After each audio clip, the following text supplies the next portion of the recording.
लोकसभा चुनाव से पहले उत्तर प्रदेश में कांग्रेस को बड़ा झटका लगा है। राज्य की संसदीय सीट लोकसभा सीट वाराणसी से सांसद रहे राजेश मिश्रा ने पार्टी का दामन छोड़कर भारतीय जनता पार्टी में शरणागत हो गए हैं। कयास लगाया जा रहा है कि भदोही से रमेश चंद्र बिंद का पत्ता साफ कर राजेश मिश्रा को भदोही लोकसभा सीट से उतारा जा सकता है। बीजेपी में शामिल होने के बाद राजेश मिश्रा ने कहा कि मेरी कोशिश होगी कि इस बार बनारस लोकसभा सीट पर विपक्ष के दल का जो प्रत्याशी होगा उसको पोलिंग एजेंट तक नहीं मिलेगा। ये सौभाग्य की बात है कि मोदी जी वाराणसी के सांसद हैं। पूरी दुनिया में मोदी जी ने देश का नाम रोशन किया है। राजेश मिश्रा साल 2004 से 2009 के बीच वाराणसी से सांसद रहे हैं। राजेश मिश्रा को रविशंकर प्रसाद और अरुण सिंह ने पार्टी में शामिल कराया। इससे पहले फरवरी में राजेश मिश्रा ने सपा और कांग्रेस के बीच अलायंस होने के बाद पार्टी नेतृत्व के खिलाफ मोर्चा खोल दिया था। उन्होंने दावा किया था कि कांग्रेस का संगठन खत्म हो गया है, बूथ स्तर के कार्यकर्ता नहीं बचे हैं। पिछले 30 सालों में कांग्रेस की स्थिति काफी खराब हुई है। इंडिया गठबंधन पर राजेश मिश्रा ने कहा था कि यूपी में कांग्रेस ने सपा के सामने सरेंडर कर दिया है। गठबंधन में कांग्रेस को जो सीट मिली है वहां पार्टी के पास उम्मीदवार ही नहीं है। उन्होंने कहा कि राहुल गांधी भारत जोड़ो न्याय यात्रा नहीं, भारत तोड़ो न्याय यात्रा की तरह काम कर रहे हैं। गौर करने वाली बात यह भी है कि कब तक भदोही को बाहरी नेताओं की शरण स्थली बनाया जाता रहेगा। राजेश मिश्रा द्वारा भाजपा ज्वाइन करने के बाद भदोही के वरिष्ठ कांग्रेसी नेता संजीव दुबे से बातचीत हुई। राजेश मिश्रा अभी सूचना मिली है कि उन्होंने भाजपा ज्वाइन कर लिया और कांग्रेस को छोड़ दिया है। क्या कहना है इस बारे में आपका? देखिए, अभी अभी हमें भी जानकारी मिली है कि 1 बजे उन्होंने कांग्रेस छोड़ करके भाजपा ज्वाइन किए हैं। मीडिया के माध्यम से हमें अवगत मिला है। अब आगे कांग्रेस वाले क्या सोचेंगे वो तो कांग्रेस का ही निर्णय होगा। बहरहाल उनको जाने पर मैं धन्यवाद देना चाहूँगा कि कांग्रेस को छोड़कर वो जा रहे हैं, लेकिन कांग्रेस ने उनको बहुत कुछ दिया है। कांग्रेस ने दिया, आखिर क्या कारण है जो है कि कांग्रेस लोग छोड़ के भाग रहे हैं भाजपा की तरफ? क्या कारण है इसका?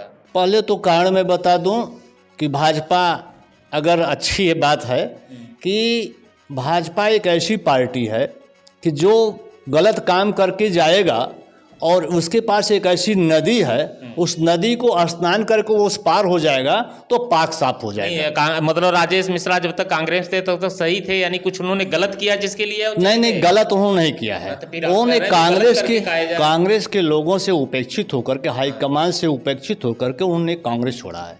उनको बड़ी ग्लानि हुई है कि उन्होंने बहुत मेहनत भदोही से किए थे, काफ़ी उन्होंने परिश्रम भदोही के लिए किया था और उनको टिकट न मिलना बड़े दुर्भाग्य की बात है। इंडिया गठबंधन में उन्होंने आश्वासन दिया था कि हमें टिकट मिल रहा है और यहाँ उन्होंने परिश्रम करके दौड़ धूप किए थे। लेकिन इससे तो और भी कांग्रेसी जो है नाराज होंगे। अगर उनको जो समर्थक थे राजेश मिश्रा के, अगर राजेश मिश्रा को टिकट नहीं मिला तो उनके और भी समर्थक जैसे आप लोग हैं, आप लोगों को भी बुरा लगा होगा। देखिए, हम लोगों को भी बुरा लगा कि कांग्रेस को चाहिए था कि इंडिया गठबंधन उनको टिकट दे दिया जाना चाहिए। अभी 11 सीट डिक्लेयर वो अखिलेश सिंह ने जो लिस्ट बनाई थी पिछले माह में, तो उन्हें 11 सीट में भदोही का नाम था। तो हम लोग उत्साहित थे कि हमारा नेता अच्छा मिल गया है। एक जुझारू नेता, पूर्व MLC रह चुके हैं और एक जनप्रिय नेता थे।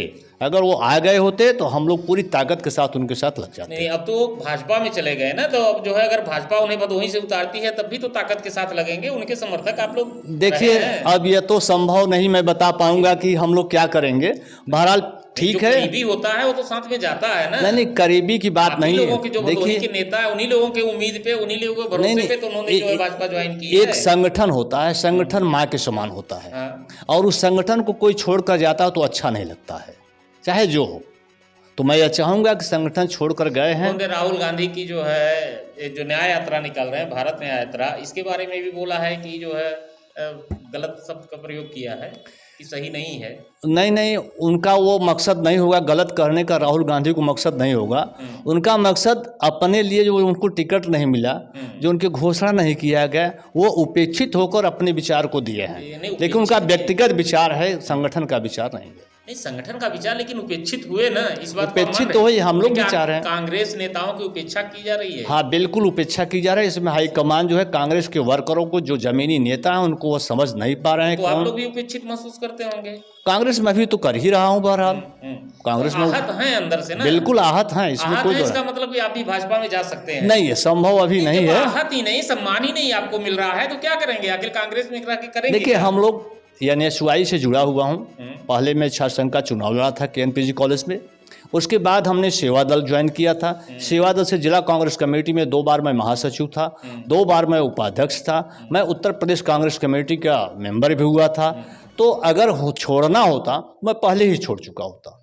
अब इस वक्त संभव नहीं है कि हम लोग किसी दल में जाएं। मतलब अगर राजेश मिश्रा आते हैं भदोही में और उनको टिकट मिल जाता है और आपके घर जाते हैं, कहते हैं कि संजीव दुबे जी अब हम आ गए हैं, आप भी आइए हमारा सहयोग करिए, उस स्थिति में आप क्या कहेंगे? देखिए, हम लोग पास हर पार्टी के लोग जाते हैं, मिलते जुलते रहते हैं। सहयोग करेंगे कि नहीं राजेश मिश्रा का? अगर भदोही आते हैं? नहीं, असंभव अभी। आप सोच लीजिए, अगर सहयोग करते दिख गए तो? अब वो तो समय बताएगा। तो समय पे जा सकते हैं आप भी, कहने का मतलब ये है। नहीं, अभी नहीं जा सकते हैं, यह है निर्णय धन्यवाद लिया जाएगा। धन्यवाद।